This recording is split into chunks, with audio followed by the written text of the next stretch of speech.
આજે આપણે સ્વાધ્યાય નંબર 1 પહેલાના પ્રકીર્ણ ઉદાહરણો શીખવા જઈ રહ્યા છીએ। પ્રકીર્ણ ઉદાહરણ નંબર 42। પ્રકીર્ણ ઉદાહરણ નંબર 42। હવે 42ના ઉદાહરણની રકમ વાંચું છું। ગણ એ ધન પૂર્ણાંકોની ક્રમયુગ જોડોનો ગણ છે। ગણ એ પરનો સંબંધ r માટે क्रमयुग जोड़ xy અને uv વચ્ચેનો સંબંધ અથવા xy અને uv બંને क्रमयुग जोड़ ક્યારે સંબંધ r માં આવશે જ્યારે xv બરાબર yu થાય। તો સાબિત કરો કે r એ સામ્ય સંબંધ છે। તો મારે આ સંબંધ r ને સ્વવાચક, સંમિત અને પરંપરિત સાબિત કરવાનો રહેશે। તો એ સામ્ય સંબંધ બની જશે। તો આપણે શરૂ કરીએ છીએ। સૌથી પહેલા गण ए धन पूर्णांको नी क्रमयुक्त जोड़नो गण छे।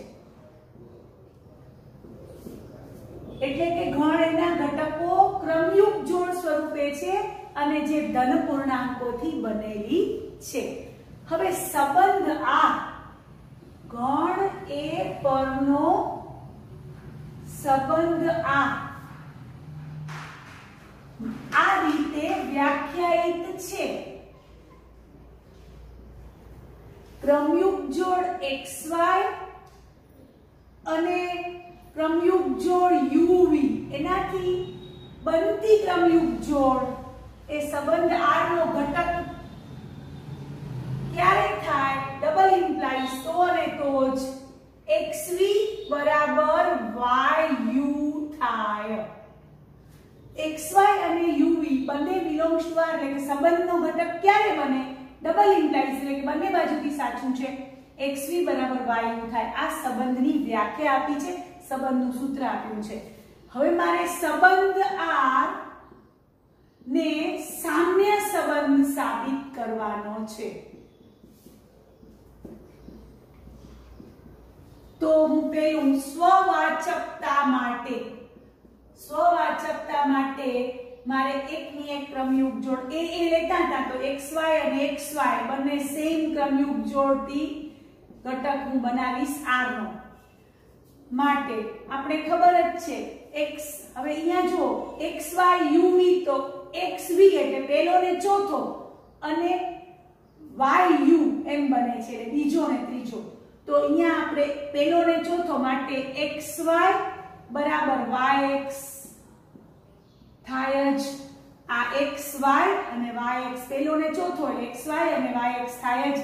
ધેરફોર તમે કહી શકો xy દ્વારા બનતી क्रमयुग जोड़ r માં છે। ધેરફોર r એ સ્વવાચક સંબંધ છે। હવે સંમિતતા માટે આપણે ચકાસણી કરીએ છીએ। क्रमयुग जोड़ xy uv belongs to r લેતા તમને ખબર છે જ્યારે xy uv belongs to r હોય તો આવું થાય છે xv બરાબર yu થાય। હવે xv બરાબર yu થાય તો xv ને તમે vx પણ લખી શકો ગુણાકારમાં અને yu એને uy પણ તમે લખી શકશો અને તમને ખબર છે કે uy પહેલા પણ લખી શકો અને vx પછી પણ લખી શકો। હવે તમે જોશો તો પહેલો અને ચોથો એટલે આ રીતે તમે બનાવશો આમાંથી જેમ xy uv માં xv અને yu બનાવ્યા હતા। હવે અહીંયા તમારી પાસે xv અને yu બનાવ્યા છે તો અંતે તમે xy અને uv क्रमयुग जो બનાવી તો અહીંયા તમારી બનશે uv અને xy belongs to r આ એમ દર્શાવે છે uy અને vx therefore તમારી પાસે क्रमयुग जोड़ તમે લીધી હતી xy uv क्रमयुग जोड़ belongs to r આવ્યું uv xy belongs to r therefore r કેવો છે? સંમિત સંબંધ છે। હવે પરંપરિકતા ચકાસીએ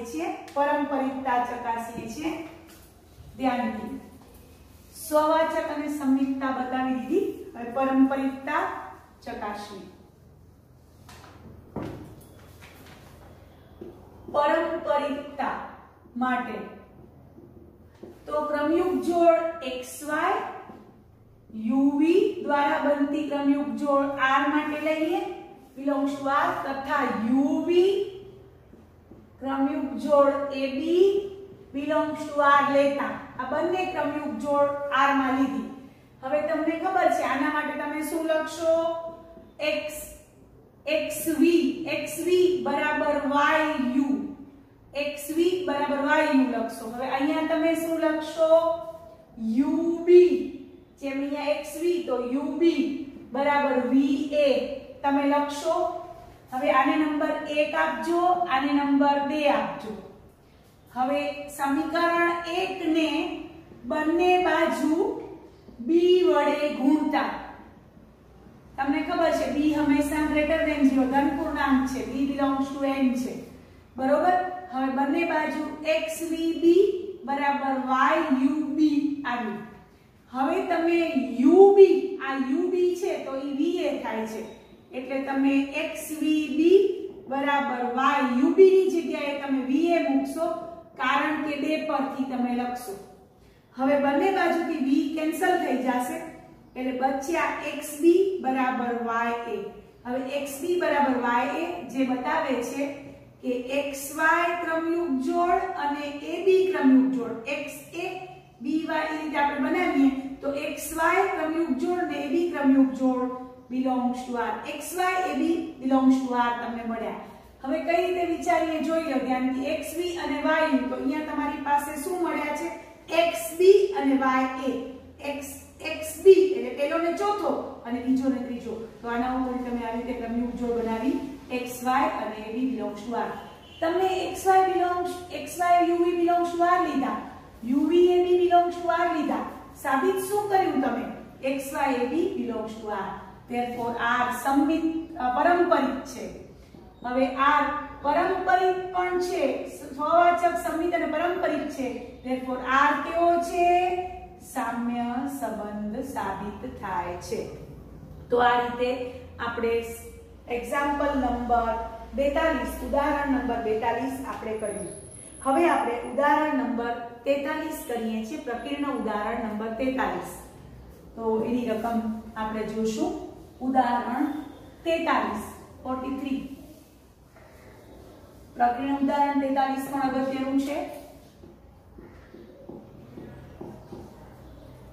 એની રકમ આપી છે ગણ x બરાબર 1 2 3 4 5 6 7 8 9. અહીં x પરના સંબંધો ગણ x પરના સંબંધો આપ્યા છે.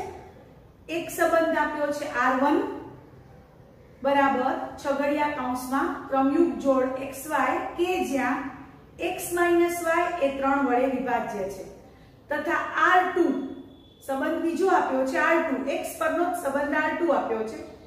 ક્રમયુગ જોડ xy કે જ્યાં છગડિયા કૌંસમાં xy is a subset of 1 4 7 અથવા છગડિયા કૌંસમાં xy is a subset of 2 5 8 અથવા છગડિયા કૌંસમાં xy is a subset of 3 6 9. તો સાબિત કરો કે r1 બરાબર r2. આપણે x પરના આ બંને સંબંધોને સમાન બતાવવાના છે. સંબંધ એટલે પણ ગણ જ છે, ક્રમયુગ જોડોનો ગણ છે.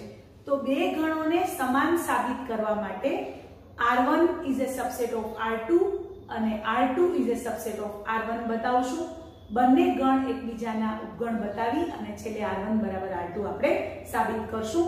તો આપણે ઉદાહરણ નંબર 43 કરીએ છીએ. તો બધા જોશે ધ્યાનથી. હું પહેલા ગણ x પર સંબંધો r1 બરાબર છગડિયા કૌંસમાં ક્રમયુગ જોડ xy જ્યાં x y એ 3 વડે વિભાજ્ય છે અને સંબંધ r2 એમાં પણ ક્રમયુગ જોડ xy કે જ્યાં છગડિયા કૌંસમાં એવા x અને y લેવાના છે ગણમાં જે 1 4 5 નો ઉપગણ હોય, 1 4 7 નો નો ઉપગણ હોય અથવા 2, 5, 8 નો ઉપગણ હોય અથવા એવી x અને y ની કિંમતથી બનતો ગણ જે 3, 6, 9 નો ઉપગણ હોય. આ રીતે બે સંબંધો આપ્યા છે. આપણે r1 બરાબર r2 સાબિત કરીશું.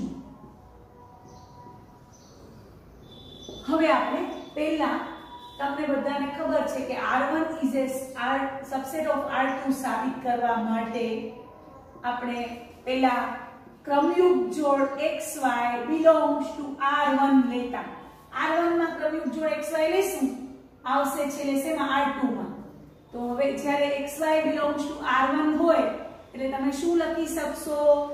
therefore implies કે x minus y, કારણ કે r1 માં એવી ક્રમયુગ જોડ છે જેમાં x અને y ની બાદબાકી 3 વડે વિભાજ્ય છે. x minus y એ 3 વડે વિભાજ્ય થાય. તમે જેવી xy ક્રમયુગ જોડ belongs to r1 લીધી તમે તરત જ x અને y ની બાદબાકી એ 3 વડે વિભાજ્ય થાય.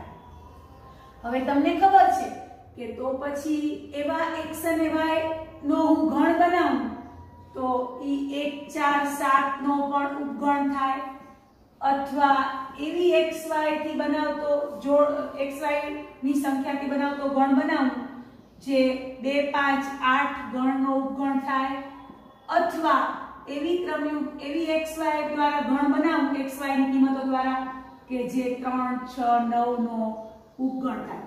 શું કામ? કારણ કે જો આમાંથી તમે કોઈ પણ બે ની બાદબાકી કરો ને 1 - 4 કરો તો 3 આવે અથવા -3 પણ 3 વડે તો વિભાજ્ય છે. 1 - 7 કરો ને તો એ 6 અથવા -6 તો ઈ પણ 3 વડે વિભાજ્ય છે. 4 - 7 કરો તો એ 3 વડે વિભાજ્ય છે.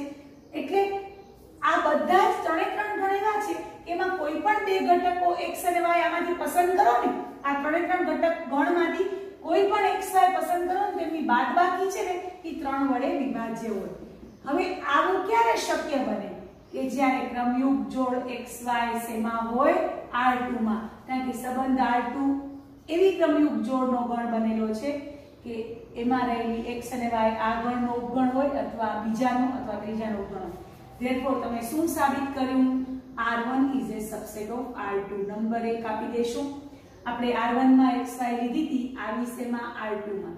હવે આપણે r2 માં r2 is a subset of r1 માટે આપણે પહેલા ક્રમયુગ જોડ xy કેમાં લેશું? r2 માં લેશું. હવે તમને બધાને ખબર છે કે જ્યારે xy r2 માં લેશું તો આ 3 xy ની કિંમતો આ 3 ગણમાંથી આવી શકે. એટલે આપણે તરત લખી શકશું કે xy is a subset of 1, 4, 7 or xy is a subset of 2, 5, 8 or xy is a subset of 3, 6, 9. હવે નેચરલી કે આમાંથી તમે કોઈ પણ xy પસંદ કરશો ત્રણે ગણમાંથી xy xy xy તો એમાંથી x - y એ 3 વડે વિભાજ્ય જ થશે. જોઈ લો આ ગણમાંથી કોઈ પણ xy પસંદ કરો અથવા આ ગણમાંથી કોઈ પણ xy પસંદ કરો અથવા ત્રીજા ગણમાંથી કોઈ પણ xy પસંદ કરો કે x આમાંથી લઈને ને y આમાંથી એમ નહીં. આ જ ગણમાંથી x અને y પસંદ કરવાના અથવા આમાંથી અથવા આમાંથી તો એમની બાદબાકી 3 વડે વિભાજ્ય છે. હવે તમને કહું છે 3 વડે વિભાજ્ય થાય એટલે ક્રમયુગ જોડ તો r1 માં આવેલી છે એટલે આપણે શું કહી શકીએ? xy belongs to r1 આવ્યા. therefore r2 is a subset of r1 આવ્યા. નંબર એને 2 આપી દઈએ. નંબર 1 તમારી પાસે આ સાબિત થયો. નંબર 2 તમે આ સાબિત કર્યો. therefore તમે 1 અને 2 પરથી શું કહી શકશો? r1 બરાબર r2. એટલે કે આપેલા ગણ x પરના બંને સંબંધો અલગ અલગ રીતે વ્યાખ્યાયિત કરેલા હતા પણ અંતે બંને સંબંધો કેવા થયા? સમાન સંબંધો થયા. તો આ રીતે આપણે ઉદાહરણ નંબર 43 શીખ્યા. હવે આપણે ઉદાહરણ 44 માં જઈએ છીએ. પ્રકીર્ણ ઉદાહરણ 44. હા, એની હું રકમ વાંચું છું. ઉદાહરણ 44 ની રકમ. ધારો કે વિધેય f x થી y નું વિધેય છે એટલે x એનો પ્રદેશ છે, y એનો સહપ્રદેશ છે. આ પ્રદેશ x પરનો સંબંધ r એવી ક્રમયુગ જોડ AB નો ગણ છે કે જ્યાં f of a બરાબર f of b થાય. એટલે કે એવી ક્રમયુગ જોડ AB નો ગણ છે કે જેનું f નું a આગળનું મૂલ્ય અને f નું b આગળનું મૂલ્ય સમાન થાય. એવી ક્રમયુગ જોડ મારે બનાવવાની છે ગણ r માં અથવા સંબંધ r માં. તો આ સંબંધ સામ્ય સંબંધ છે કે નહીં તે આપણે ચકાસીશું. તો તમને ખબર છે ફરી પાછું સામ્ય સંબંધ હોય કે નહીં એ ચકાસવા માટે આપણે સ્વવાચકતા, સંમિતતા અને પારંપરિકતા ચકાસીશું. જો ત્રણેય સંબંધોનું સમાધાન થશે તો એ સામ્ય સંબંધ થશે. કોઈ એકનું પણ નહીં થાય તો એ સામ્ય સંબંધ નહીં થાય. તો આપણે એક્ઝામ્પલ નંબર 44 ઉદાહરણ 44 પ્રકરણ ઉદાહરણ 44 કરવા જઈ રહ્યા છીએ.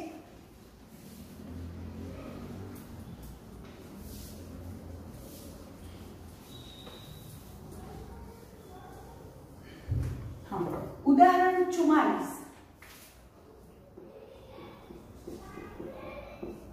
હવે તમને ખબર છે કે વિધેય આપ્યું છે fx થી y અને x પરનો સંબંધ આ બરાબર એવી ક્રમયુગ જોડ AB કે જ્યાં બંનેનું મૂલ્ય સમાન થાય. f of a equal to f of b થાય. y અને b મારે લેવાના છે અને a ને b આવશે શેમાંથી? x માંથી. આપણે ખબર છે એ બધાને ખબર છે કારણ કે a ને b આવશે શેમાંથી? પ્રદેશમાંથી. મારે આ સંબંધ છે એ સામ્ય છે કે નહીં તે ચકાસવાનું છે. તો પહેલા આપણે સ્વવાચકતા ચકાસીએ છીએ. સ્વવાચકતા માટે તમને ખબર છે કે a belongs to x લો માટે તમને ખબર છે કોઈ પણ a belongs to x માટે પ્રત્યેક a belongs to x માટે f of a બરાબર f of a થાય જ. આપણે ખબર છે વિધેયની a આગળની કિંમત બરાબર વિધેયની a આગળની કિંમત થાય જ અને therefore તમે કહી શકશો a belongs to r therefore r સ્વવાચક છે. હવે સંમિતતા માટે આપણે ચકાસણી કરીએ છીએ તો આપણે લઈશું ક્રમયુગ જોડ AB belongs to r માટે f of a બરાબર f of b થાય કારણ કે ખબર છે આ સંબંધ r માં કેવી ક્રમયુગ જોડ આવેલી છે b કે જેના માટે બંનેની કિંમત f of a બરાબર f of b થવી જોઈએ. હવે તમને બધાને ખબર છે f of a બરાબર f of b હોય તો f of b બરાબર f of a પણ થાય જ અને જેવું f of b બરાબર f of a થાય એટલે તમે લખી શકો ba belongs to r. તમે b belongs to r લીધા હતા આવ્યા ba belongs to r. therefore r એ સંમિત સંબંધ છે. હવે આપણે પારંપરિકતા ચકાસીએ છીએ. પારંપરિકતા માટે શું કરશું? ક્રમયુગ જોડ AB belongs to R તથા ક્રમયુગ જોડ BC belongs to R લેતા. હવે જેવું AB belongs to R તો તમને ખબર છે f of a બરાબર f of b થાય અને BC belongs to R તો એના માટે શું થાય? f of b બરાબર f of c થાય. હવે જોઈ લો f of a બરાબર f of b તથા f of b બરાબર f of c તો એ બંને મળીને તમને શું મળ્યું? f of a બરાબર f of c. therefore ક્રમયુગ જોડ AC belongs to R મળી. તમે AB R માં લીધી તથા BC R માં લીધી તો AC belongs to R મળી. therefore R એ પારંપરિક સંબંધ છે. હવે જો R સ્વવાચક પણ છે, સંમિત પણ છે અને પારંપરિક પણ છે તો R એ સામ્ય સંબંધ થશે. તો આ રીતે આપણે એક્ઝામ્પલ નંબર 44 પ્રકીર્ણ ઉદાહરણ આપણે પૂરું કર્યું. હવે આપણે ઉદાહરણ નંબર 45 તરફ જઈએ છીએ. પ્રકીર્ણ ઉદાહરણ 45 ની રકમ વાંચું છું. ગણ R પર નીચે આપેલી દ્વિક્રિયાઓમાંથી કઈ દ્વિક્રિયાઓ જૂથના નિયમને અનુસરે છે અને કઈ દ્વિક્રિયાઓ સમક્રમી છે તે ચકાસો। બે દ્વિક્રિયાઓ આપી છે। પહેલી દ્વિક્રિયા છે A સ્ટાર B બરાબર 1 લેવાનું, જ્યાં AB બિલોંગ્સ ટુ R, અને બીજી દ્વિક્રિયા છે A સ્ટાર B બરાબર A પ્લસ B બાય 2, જ્યાં AB બિલોંગ્સ ટુ R। ચકાસવાનું છે કે આ R પરની દ્વિક્રિયાઓ જે બંને આપી છે એ સમક્રમી છે, જૂથના નિયમનું પાલન કરે છે કે નહીં। તો આપણે ઉદાહરણ નંબર 45 તરફ જઈએ છીએ। ઉદાહરણ નંબર 45, પ્રક્રિયાનું ઉદાહરણ 45।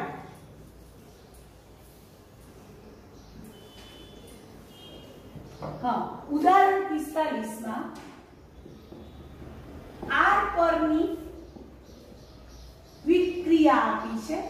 R પરની દ્વિક્રિયા A સ્ટાર B બરાબર 1, જ્યાં પ્રત્યેક AB belongs to R માટે, અને બીજી દ્વિક્રિયા આપી છે A સ્ટાર B બરાબર A પ્લસ B બાય 2, એ પણ પ્રત્યેક AB belongs to R માટે આ રીતે વ્યાખ્યાયિત કરેલી છે।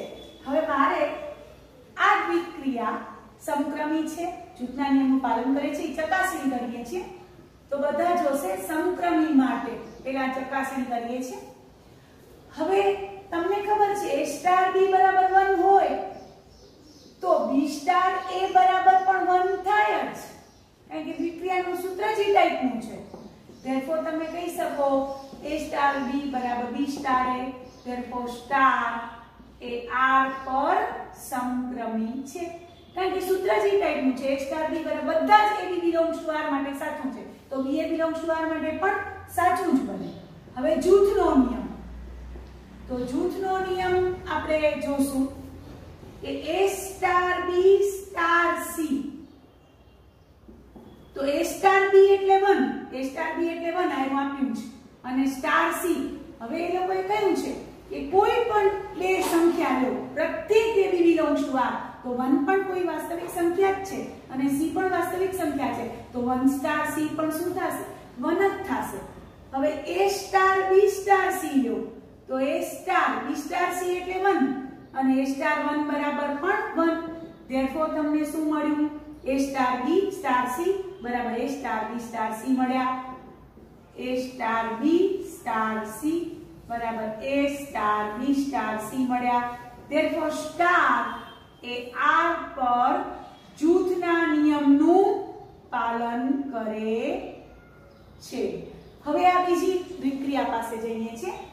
બીજી દ્વિક્રિયામાં આપણે પહેલા સમક્રમી ચકાસીએ। સમક્રમી માટે ધ્યાન અહીંયા, સમક્રમી માટે A સ્ટાર B બરાબર A પ્લસ B બાય 2 છે અને B સ્ટાર A બરાબર B પ્લસ A બાય 2 છે, એટલે અંતે A પ્લસ B બાય 2 થાય, કઈ ફેર પડે નહીં। ધેરફોર તમે કહી શકો કે A સ્ટાર B બરાબર B સ્ટાર A થાય છે, ધેરફોર સ્ટાર એ R પર સમક્રમી છે। હવે આપણે જૂથના નિયમનું ચકાસીએ છીએ। જૂથના નિયમ માટે આપણે A star B star C, હવે તમે અહીંયા ઘટકો લઈને પણ કરી શકો છો, તમે A બરાબર 1, B બરાબર 2, C બરાબર 3 લઈને પણ કરી શકો, દ્વિક્રિયામાં છૂટ છે, આપણે આ રીતે વ્યાખ્યાને આધારે કરીએ છીએ। તો A સ્ટાર B એટલે A plus B by 2 star C, હવે A સ્ટાર B બરાબર A પ્લસ B બાય 2 છે, તો હવે આ એક ઘટક બની ગયો, તો A plus B by 2 plus C by 2 એટલે A plus B plus 2C by 4 આવ્યા। હવે A star B star C માં જો, તો A star B plus C by 2 એટલે A plus B plus C by 2 એટલે 2A પ્લસ B વત્તા C by 4 આવ્યા। તો જો છો કે અહીં A star B star C is not equal to A star B star C, therefore star એ R પર જૂથના નિયમનું પાલન કરતી નથી। પહેલી દ્વિક્રિયા જે સમક્રમી પણ હતી અને જૂથના નિયમનું પણ પાલન કરતી હતી, અને બીજી દ્વિક્રિયા સમક્રમી હતી પણ જૂથના નિયમનું પાલન કરતી નથી। તો આ રીતે આજે આપણે પ્રકીર્ણ ઉદાહરણો 45 સુધી શીખ્યા।